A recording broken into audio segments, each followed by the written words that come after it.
నర్సాపూర్ లో గులాబీ జెండా ఎగరడం ఖాయమని మాజీ మంత్రి హరీష్ రావు ధీమా వ్యక్తం చేశారు. నర్సాపూర్ పట్టణంలో సోమవారం ఆయన రోడ్ షో నిర్వహించారు. ఈ సందర్భంగా మాట్లాడుతూ నర్సాపూర్ మున్సిపాలిటీ ఎన్నికల్లో గులాబీ జెండా ఎగరడం ఖాయమని అన్నారు. 2.5 సంవత్సరంలో రేవంత్ రెడ్డి చేసింది ఏదీ లేదని, కేసీఆర్ కేటీఆర్లను తిట్టడమే సరిపోయిందని అన్నారు. ఎన్నికల సమయంలో అబద్దపు హామీలు ఇచ్చి గద్దెనెక్కారని తెలిపారు. మున్సిపల్ ఎన్నికల్లో బీఆర్ఎస్ పార్టీకి ఓటు వేసి కౌన్సిలర్లను గెలిపించాలని ఆయన కోరారు. ఈ కార్యక్రమంలో ఎమ్మెల్యే సునీత లక్ష్మారెడ్డి, నాయకులు తదితరులు పాల్గొన్నారు. గులాబీ జెండా ఇది పక్కా అయిపోయింది. ఇక కాకపోతే మనకు 15 సీట్లల్లో 12 వస్తాయా, 13 వస్తాయా, 14 వస్తాయా, గింటె లెక్క తీయాలి. ఏమన్నా పరిగేరు వేసినట్టు దిష్టి తగలకుండా ఓటో రెండో ఇచ్చి పెడదాం కంటే, గంతకు మించిగా పోయేదేం లేదు. मुझे पूरा भरोसा है नरसापुर में बीआरएस पार्टी जीत पक्का हो गया. ఈరోజు ఒక విషయం అడుగుతా ఉన్నా, ఎలక్షన్లు వస్తే ఎవరైనా ఏ పార్టీ అయినా ఏం చెప్పాలి? ఇగో మేము ఈ పని చేసినాము, ముంగటికి పని చేస్తాము, మాకు ఓటైంది అనాలి, అంతే కదా. ఎవరమైనా మనం కూడా ఏం ఆలోచిస్తాం? అన్నం పెట్టినోడు ఎవడో, సున్నం పెట్టినోడు ఎవడో ఆలోచించుకోవద్దా? మనను మంచిగా చూసినోడు ఎవడో, మోసం చేసినోడు ఎవడో మనం తెలుసుకోవద్దా? తెలుసుకోవాలన్నా వద్దా? నేను మాట అంటున్నా, కేసీఆర్ బీఆర్ఎస్ పార్టీ మేము వచ్చినాం మీ దగ్గరికి. ఇక రానే రాదన్న తెలంగాణ తెచ్చినాము, రైతుల కోసం రైతు బంధు పెట్టినాము, ఆడపిల్ల పెళ్లికి కళ్యాణ లక్ష్మి ఇచ్చినాము, బిడ్డ కాన్పుకు పోతే కేసీఆర్ కిట్ ఇచ్చినాము. ఇచ్చినామా లేదా? ఇట్లా కొన్ని బాయిల కాడ కాంగ్రెస్ ఉన్నప్పుడు ఉచిత కరెంట్ అంటే ఉత్త కరెంట్ అయిపోయింది, అవునా కాదా? ఇవాళ బీఆర్ఎస్ పార్టీ వచ్చిన తర్వాత 24 గంటల కరెంటు మీ బాయిల కాడ ఇచ్చిందా లేదా? ఇట్లా కొన్ని మంచి పనులు చేసినాం. మరి కాంగ్రెస్ వాళ్ళు వచ్చారు. కాంగ్రెస్ వాళ్ళు ఇప్పుడు గెలిచి 2.5 సంవత్సరాలు అయింది. ఏమన్నా ఒక పని చెప్తారా? మీకు చేసినామని చెప్తారు. బస్సు ఫ్రీ, బస్సు తప్ప అంతా తుసే. ఆ బస్సులో కూడా ఒక చిన్నగా కిక్కు పెట్టండి రేవంత్ రెడ్డి.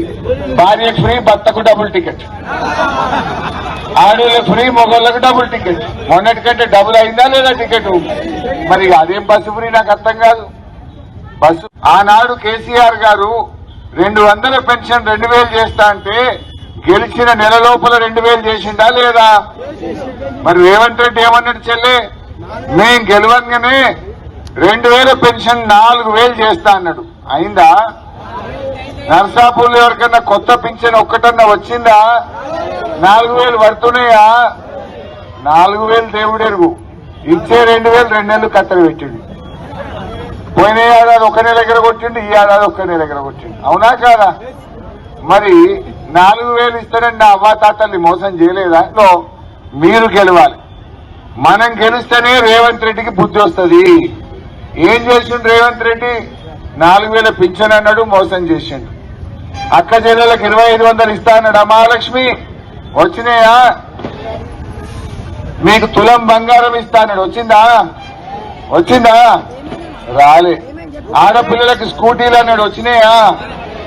పిల్లలకు 2 లక్షల ఉద్యోగాలు అన్నాడు, వచ్చినాయా? ఏమీ రాలే, అంత ఉత్తదే. రైతు బంధు రాలే గాని 2 పసళ్లకు ఇచ్చే రైతు బంధు కూడా ఎగరగొట్టలే. ఇప్పటికి 5 రైతు బంధులు రావాలి, 2 ఇచ్చిండు, 2 ఎగరగొట్టిండు. ఈ యాసంగి రైతు బంధు వచ్చిందా? ఎవరికైనా? ఇప్పుడు లీకులు రాయిస్తుండు. మొదలేమనుకున్నాడు? మున్సిపాలిటీలలో రైతులు ఉన్నారు, ఏంగా తీయకుంటే అనుకున్నాడు. రేపు పొద్దుగాల పేపర్ చూడండి, 9000 కోట్లు వచ్చినాయి, ఎలక్షన్ కాగానే ఏస్తామని రాపిస్తాడు. అంటే ఇప్పుడు ఏ ఓటు రేపు ఇస్తాడా? ఓట్లు అయినాక ఇప్పుడు ఏమంట వచ్చిందని ఎందుకు ఇయ్యలేను? కేసీఆర్ ఉంటే డిసెంబర్లోనే రైతు బంధు వస్తుండే. కేసీఆర్ ఉంటే కరోనా ఉన్నా రైతు బంధు వచ్చింది. కానీ రేవంత్ రెడ్డి వచ్చినాక ఇవాళ రైతు బంధు బంద్ అయిపోయింది. రైతులకు కరెంట్ ఆగం, రైతు బంధు ఆగం, యూరియా బస్తాలు అంతకంటే ఆగం. ఇంత మోసం చేసినాక ఇంకా నర్సాపూర్ లో ఏ రైతన్న కాంగ్రెస్ కి ఎందుకు ఓటేయాలి అని అడుగుతా ఉన్నా.